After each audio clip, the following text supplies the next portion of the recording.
if you are a data engineer and looking for the change, then this video is for you. Today I am going to discuss about the data engineering interview question which might get asked in your upcoming interview.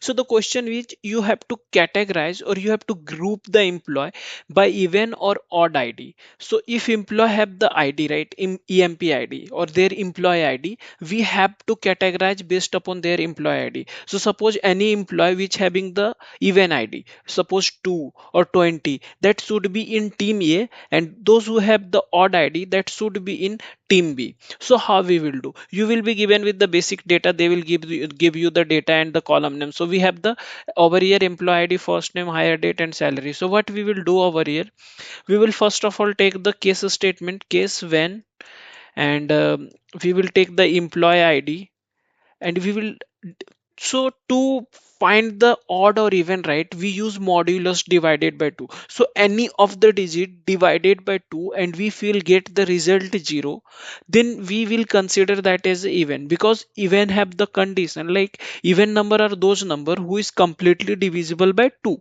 So if it will give the 0, then we will consider the it in team A. Okay, not, then we will consider into the team B. So else what will happen, it will come in team B, and we will end this as EMP group. So if we'll run this, right, we will get our result.